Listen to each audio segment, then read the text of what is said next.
Hey everyone, welcome back to another video. My name is Callum and I like to talk about films, music and pretty much anything media related. And I'm going to come at you again with another 4K Blu-ray update. It's pretty much all I do at this point. But I am currently working on a different type of video.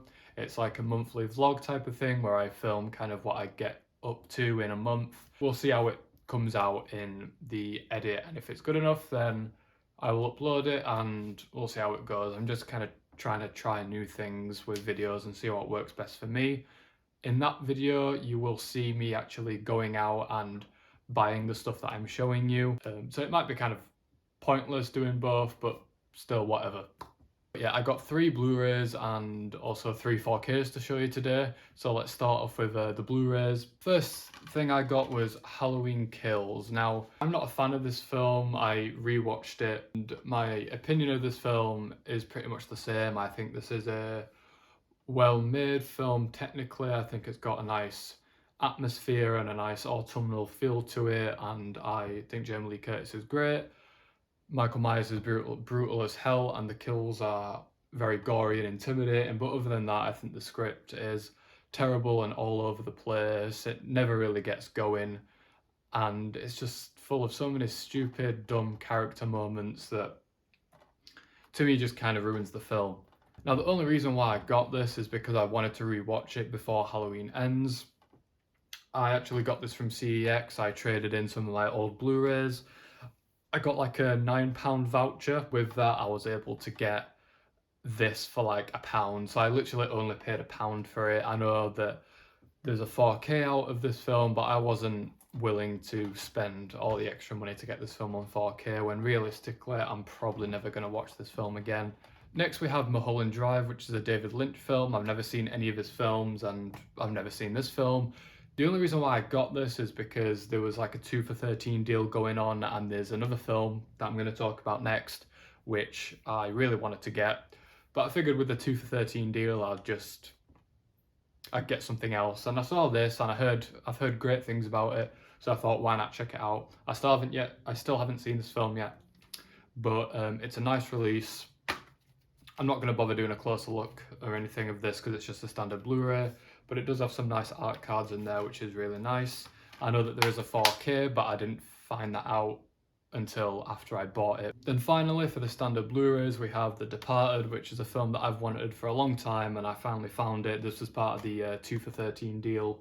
This was the one that I really wanted. This is a phenomenal film. I'm not really a huge fan of these type of Scorsese style gangster type films. I mean, I've tried watching Goodfellas a couple of times and I just can't really get into it, honestly, but this film I really do love. I've seen it twice now, and the actors and the characters are just so good. I think the reason why I kind of prefer this to a lot of other gangster crime type films is just because of the dynamics in the story and the characters, kind of the tension that comes along with the informant, the rat being a police officer in the gang. It's just a really interesting kind of dynamic with the characters going on in this film, and I just think it's fantastic.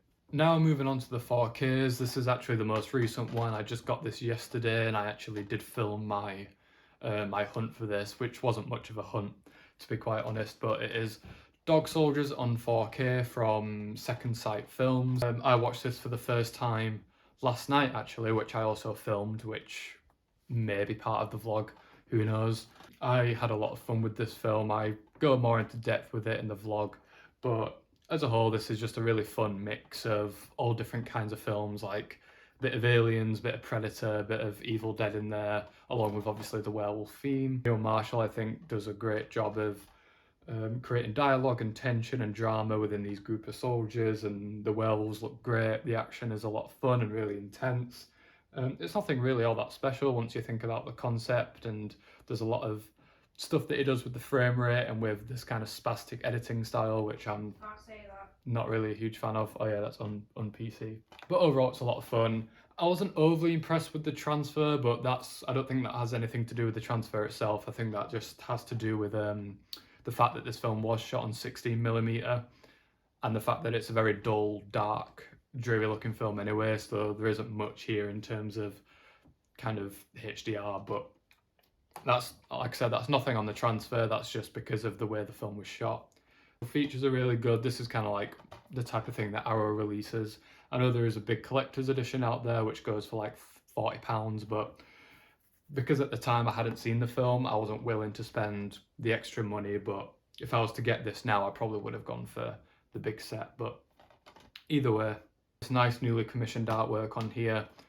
So this is a great release. We've got a couple of Arrow releases now. I'm really getting into my Arrow releases. Got True Romance.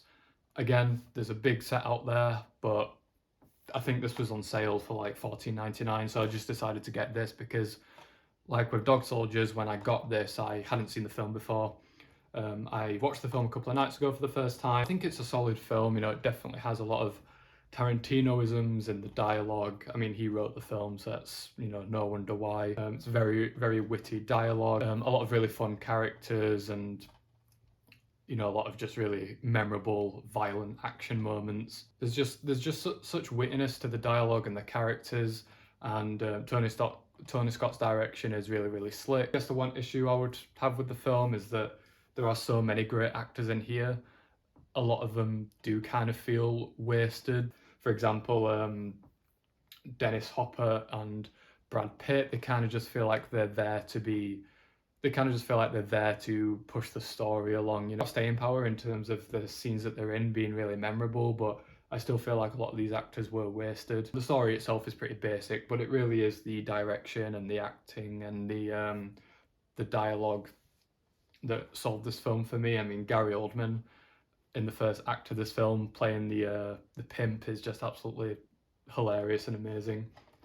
The transfer I was really, really impressed with. This is a really good looking film, you know, 2.39 to 1 aspect ratio, great HDR, great definition and detail and grain structure. Just another really great 4K release and a lot of really good special features and newly commissioned artwork. Just a solid release from Arrow. I'm not going to bother doing a close-up because it is just, you know, a standard Blu-ray case. There's nothing really all that interesting inside of it.